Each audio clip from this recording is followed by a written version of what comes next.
Los principios de UNIDROIT para los contratos comerciales internacionales representan una nueva aproximación al derecho de los negocios internacionales y son un intento para remediar muchas de las deficiencias surgidas del derecho aplicable a tales negocios.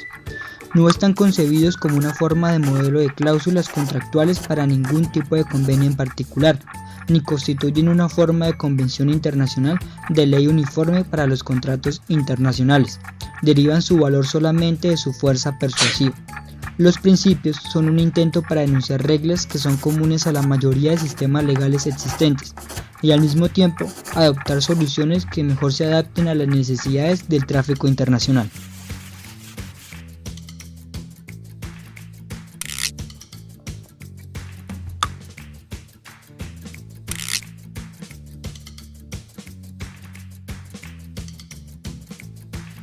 Este artículo confirma el principio ampliamente aceptado en virtud del cual las obligaciones de las partes no necesariamente se limitan a lo expresamente estipulado en el contrato. Estas reglas pueden ayudar a determinar el contenido preciso del contrato y por lo tanto a establecer los términos contractuales que deben considerarse implícitos. Estas son las fuentes de las obligaciones implícitas. Las obligaciones implícitas pueden derivarse, por ejemplo, de prácticas comerciales establecidas entre ellas o por los usos del comercio internacional. Asimismo, las obligaciones implícitas pueden ser producto del principio de buena fe y lealtad negocial y del sentido común en las relaciones contractuales. Un contrato no debe ser visto simplemente como el punto de encuentro de intereses contrapuestos, sino en cierta medida como un proyecto común en el que cada parte debe cooperar.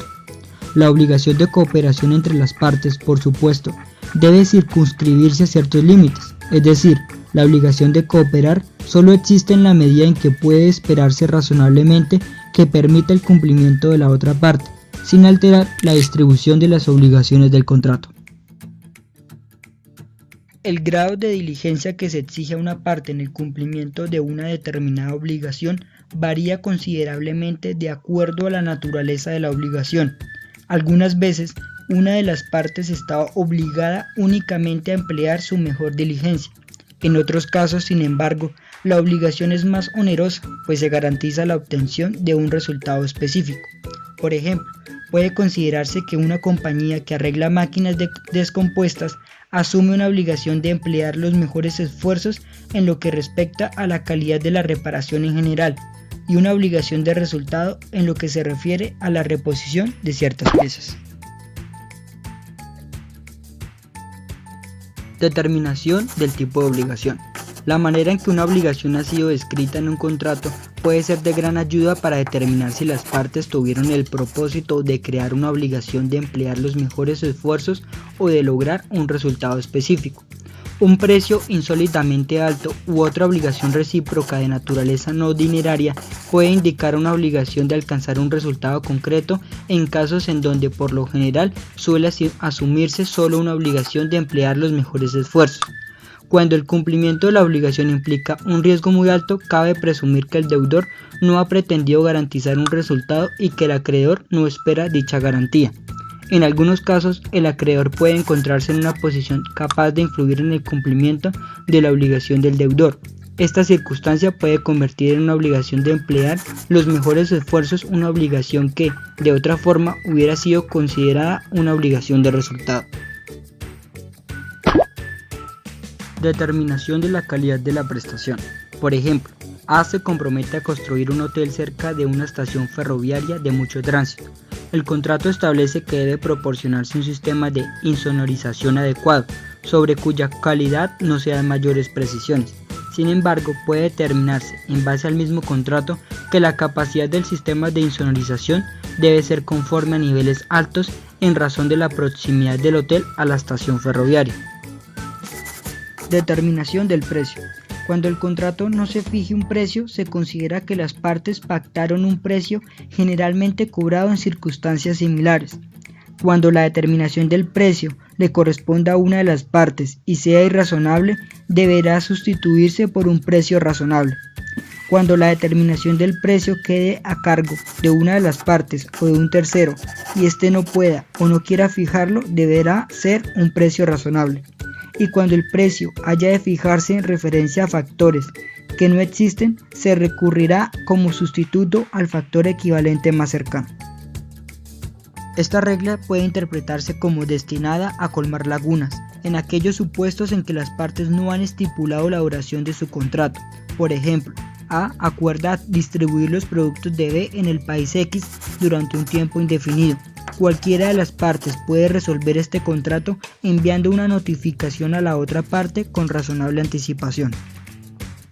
Se podrá renunciar cuando un acreedor pueda renunciar a su derecho mediante un acuerdo con el deudor, o la oferta de renunciar a título gratuito a un derecho se presume aceptada si el deudor no la rechaza inmediatamente después de conocerlo.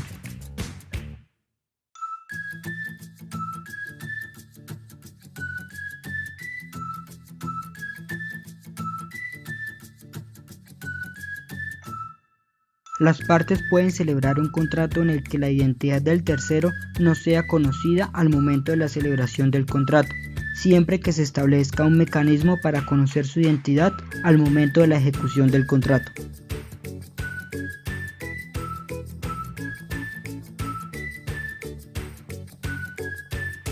Son muy frecuentes las disposiciones convencionales que limitan o excluyen la responsabilidad de quien no es parte en el contrato. Otra situación regulada por este artículo se verifica cuando el promitente y el estipulante acuerdan que el beneficiario será liberado de toda obligación frente al promitente.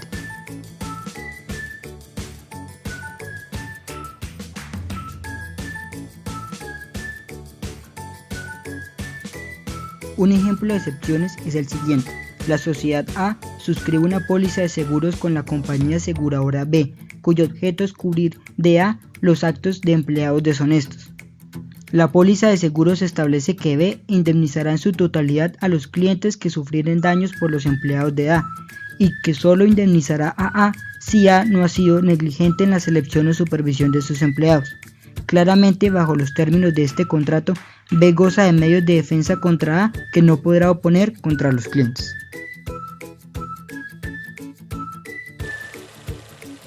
Las partes pueden modificar o revocar los derechos otorgados por el contrato. Por ejemplo, en un contrato de seguro de vida se puede prever que el asegurado puede cambiar el beneficiario, puede hacer usos relevantes que limiten la posibilidad de revocación.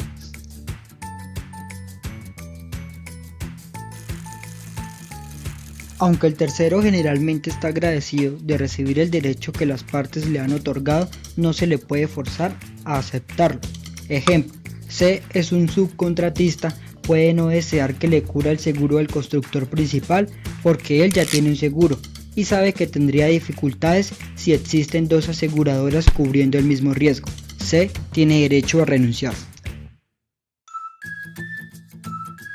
Las condiciones regidas por los principios abarcan tanto las que versan sobre la existencia misma de un contrato como las que determinan las obligaciones derivadas del mismo. Una condición puede referirse a un conjunto de eventos, incluyendo eventos naturales o actos de terceros. En consecuencia, la aplicación de los principios en algunos casos puede imponer deberes aún en ausencia de un contrato.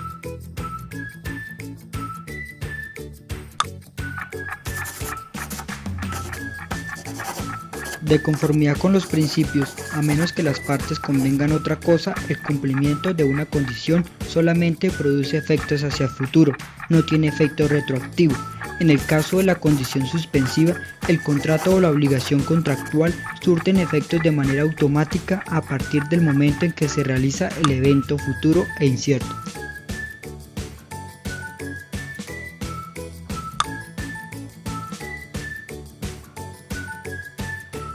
Este artículo no obliga a una de las partes a emplear todos los esfuerzos razonables para que cumpla la condición.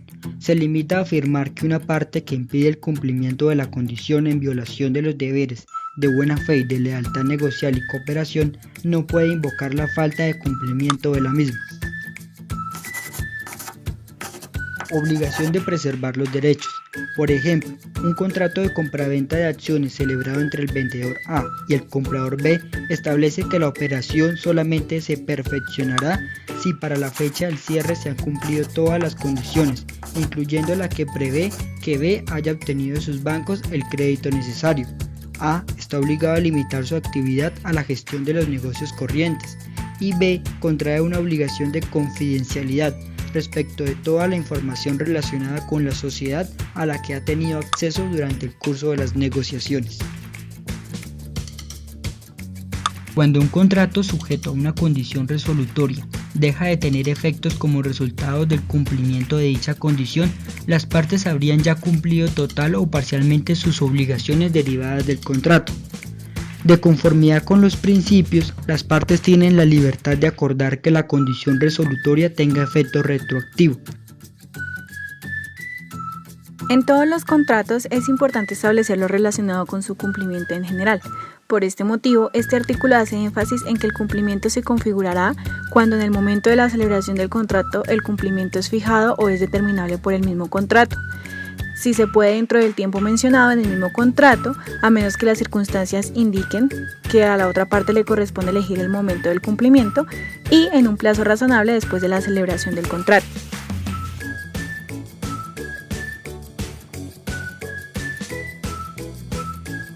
El cumplimiento podrá hacerse en un solo momento siempre que el cumplimiento del contrato se perfeccione en un periodo de tiempo fijado o determinable por el contrato o el cumplimiento del contrato se establezca en un plazo razonable después de la celebración del contrato. Así, el deudor deberá cumplir con sus obligaciones en un solo momento, siempre que la prestación se pueda realizar sin ningún contratiempo.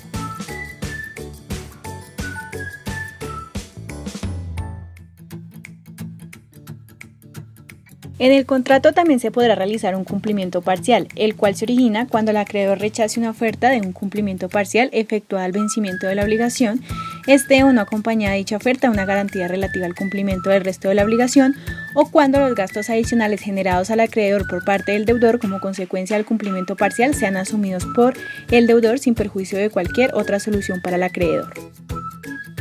También dentro del cumplimiento de los contratos se presenta la secuencia en el cumplimiento, la cual se hace presente cuando la naturaleza de las prestaciones permitan que las mismas se puedan efectuar por las partes de manera simultánea, a menos de que por alguna razón válida no puedan llevarse a cabo, y cuando la naturaleza de la prestación de solo una de las partes amerite un periodo de tiempo. Se podría presentar también un cumplimiento anticipado, el cual se configurará cuando el acreedor rechaza el cumplimiento anticipado de la obligación, a menos que carezca de interés legítimo para hacerlo. Si la aceptación por una parte de un cumplimiento anticipado no afecta el plazo para el cumplimiento de sus propias obligaciones, o cuando los gastos adicionales causados al acreedor por el cumplimiento anticipado sean soportados por el deudor.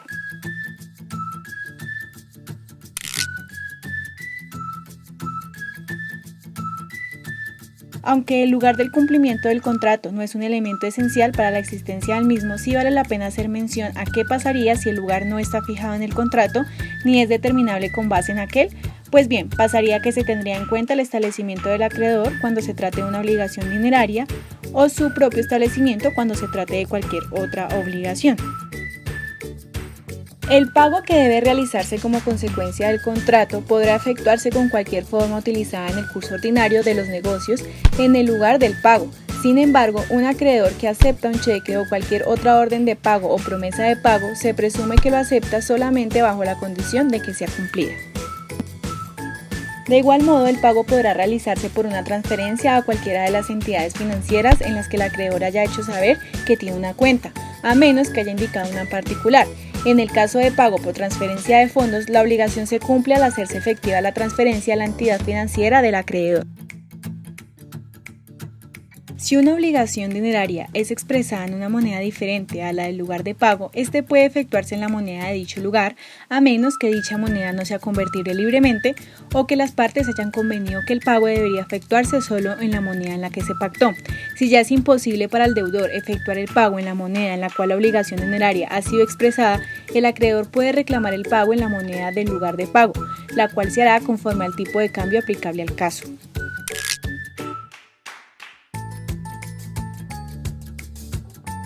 Es importante precisar que si en el contrato no se hace mención a una moneda en particular, el pago debe efectuarse en la moneda del lugar donde se realizará el pago. Cada parte debe asumir los gastos del cumplimiento de sus obligaciones, garantizando así la reciprocidad presente en el contrato.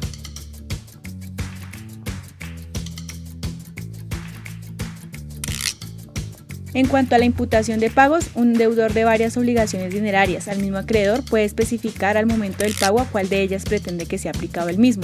En cualquier caso, el pago ha de imputarse en primer lugar a cualquier gasto, luego a los intereses debidos y finalmente al capital. Pero si el deudor no hace tal especificación, el acreedor puede indicarle al deudor a cuál de las obligaciones lo imputa, siempre que dicha obligación sea vencida y sea indisputada. Y si no hay una imputación previamente establecida, el pago se imputa en el orden indicado en la obligación.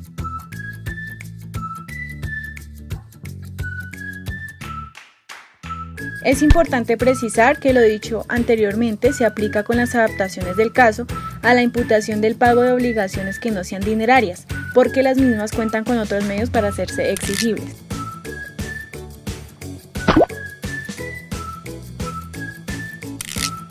Cuando la ley de un Estado requiera una autorización pública que afecte la validez del contrato o su cumplimiento, y ni la ley ni las circunstancias del caso indican algo distinto, se deberá tener en cuenta si solo una parte tiene su establecimiento en tal Estado.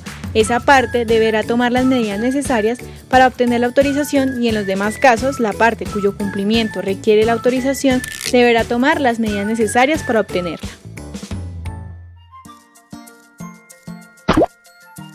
En cuanto a la gestión de la autorización, la misma procederá cuando la parte obligada a tomar las medidas necesarias para obtener la autorización lo haga sin demora injustificada y asuma todos los gastos en que incurra, y cuando esa parte considere pertinente notificará a la otra sin demora injustificada. En cuanto a la autorización, que no es ni otorgada ni denegada, cualquiera de las partes puede resolver el contrato si pese a que la parte responsable de obtener la autorización ha tomado todas las medidas requeridas para obtenerla.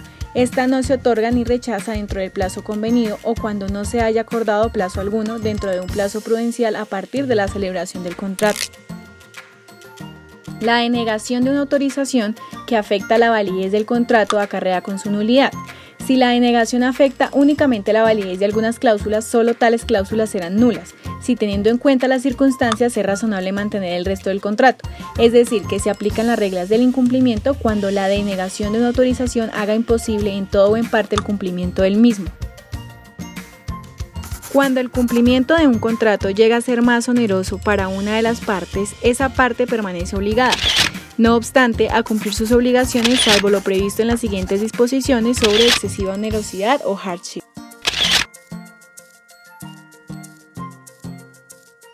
Las cláusulas de hardship en los contratos internacionales son un mecanismo de adaptación del contrato, creado por los usos y las costumbres en el comercio a nivel internacional. La finalidad de este tipo de cláusulas consiste en crear las circunstancias necesarias para que el contrato se mantenga a lo largo del tiempo, sin que los cambios imprevistos y repentinos a las condiciones iniciales del contrato lleguen a afectarlo. Así entonces, la aplicación de este tipo de cláusulas busca la renegociación del contrato aun cuando éste se encuentre en etapa de ejecución. Es decir, cuando haya una excesiva onerosidad, las partes podrán reclamar la renegociación del contrato y si agotado esto dentro de un tiempo prudencial no se logra llegar a un acuerdo, cualquiera de las partes puede acudir ante un tribunal, quien determinará si existe o no excesiva onerosidad o hardship.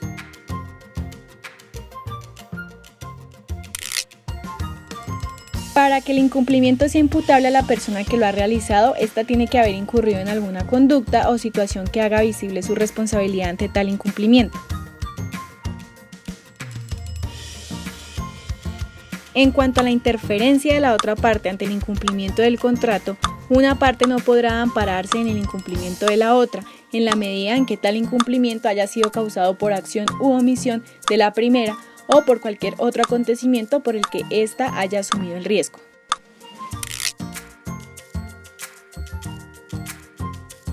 Ante el incumplimiento se puede presentar la suspensión del cumplimiento, a saber, cuando las partes han de cumplir simultáneamente y cuando las partes han de cumplir de modo sucesivo. El incumplimiento en el contrato podrá subsanarse siempre y cuando se notifique sin demora injustificada a la parte perjudicada la forma y el momento propuesto para la subsanación sea apropiada a las circunstancias, la parte perjudicada carezca de interés legítimo para rechazarla y dicha subsanación se lleva a cabo sin demora. A pesar de la subsanación, la parte perjudicada conserva el derecho a reclamar el resarcimiento por el retraso y por cualquier daño causado o que no pudo ser evitado por la subsanación.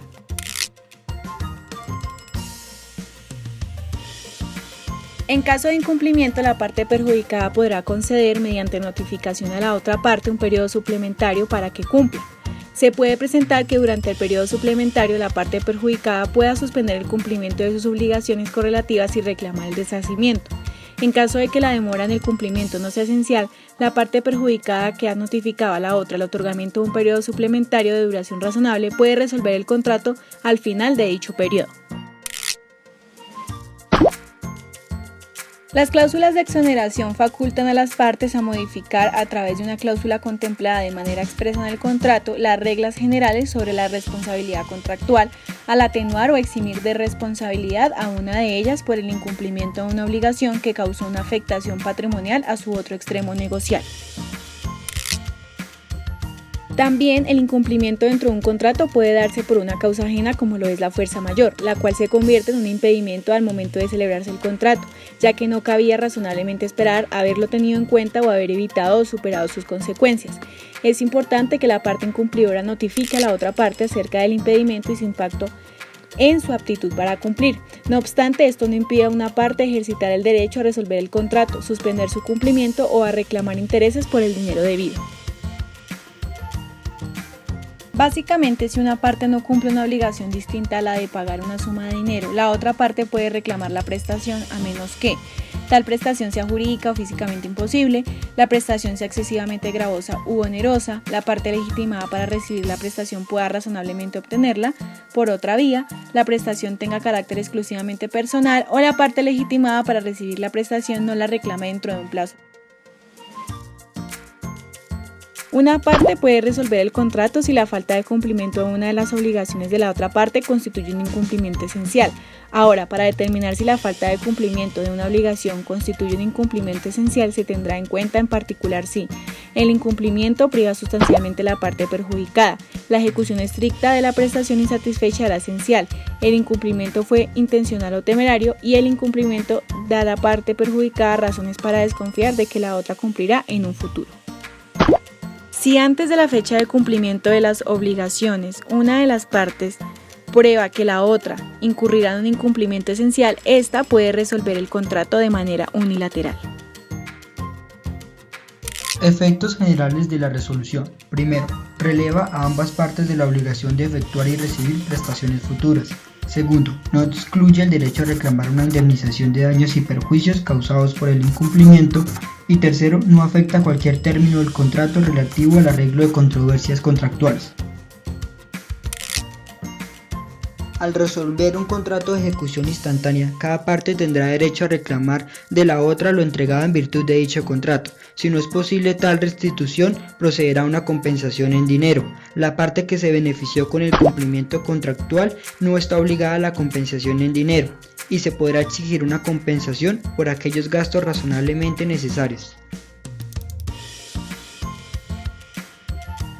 Al resolver un contrato de larga duración, solamente se puede reclamar la restitución para el periodo posterior a la resolución, siempre que el contrato sea divisible.